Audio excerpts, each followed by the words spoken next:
پھر وہاں موومنٹ بڑی آسانی سے ہو سکتی ہے. پہاڑی علاقے جو ہیں وہ قریب ہوتے ہیں, وہاں پناہ لے لیتے ہیں, تو لہٰذا یہ مسئلے مروت صاحب, خان صاحب نے آپ کو ٹکٹ دیا, آپ الیکٹ ہوئے, اب آپ پارٹی کے اندر اختلافات ہوتے ہیں, لوگ ایک دوسرے کی مخالفت کرتے ہیں, آپ کیا کردار ادا کر رہے ہیں عمران خان کی رہائی کے لیے اپنے لیڈر کی؟ بڑا اچھا سوال ہے. میں تو آج کل نہیں 1 سال سے ان کی گالیاں کر رہا ہوں. یہ جو لونڈا لپاڑا گروپ ہے, خام میں یہ ہمیں کام ہی نہیں کرنے دیتے ہیں. اگر ہمارے درمیان اختلافات پیدا ہوئے تھے تو شاید یہ اس کی اصلاح ہو جاتی, ہم گلے مل سکتے تھے, لیکن انہوں نے تو اتنا مطلب نفرت کے بیج بو دیے ہیں. 1 سال سے ہم نے مخالفین کو, اسٹیبلشمنٹ کو, حکومت کو کوئی ان کے خلاف بیانیہ ہی نہیں نکالا ہے, نہ کوئی بات کی ہے. ہم تو آپس میں لڑ رہے ہیں, پوری پی ٹی آئی آپس میں لڑ رہی ہے. آپ کی ڈائریکشن ہی خطا ہو گئی ہے. آپ عوام, وہ جو آپ کی حقیقی آزادی کا بیانیہ تھا, آپ کی عدالتی آزادی کا بیانیہ تھا, آپ کی سول سپریمیسی کا جو نیریٹو تھا, آپ کی جو جمہوری بالادستی کا نیریٹو تھا, وہ کوئی بولتا ہی نہیں ہے. آئے دن آپس کے اختلافات, ایک اس کو رگید رہا ہے, دوسرا دوسرے کو رگید رہا ہے. اسی وجہ سے جو ہے پاکستان تحریک انصاف کا ورکر بڑا مایوس ہوا ہے, اور بہت ہی زیادہ جو ہے مایوسی پیدا ہے.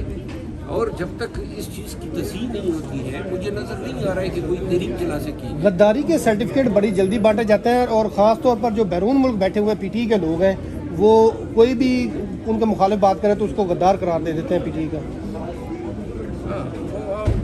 غدار قرار دے رہے تو کوئی کسی کو کیا پڑتا ہے. مروت صاحب, ایک ٹائم تھا, کہا جاتا تھا کہ پی ٹی آئی کا جو سوشل میڈیا ہے یہی ان کے گلے پڑے گا.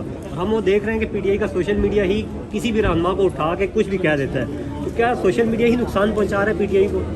میرا خیال ہے کہ جس نہج پہ یہ میڈیا چل رہی ہے, پارٹی کے پیچھ میں چولہے کو اٹھ رہی ہے, پارٹی کا ہر لیڈر ان سے تنگ ہے, ہر ایم این اے جو ہے ناک تکایا ہوا ہے, اور ان کی بلیک میلنگ کی وجہ سے کوئی حق اور سچ کی بات ہی نہیں بول سکتا ہے. Thank you.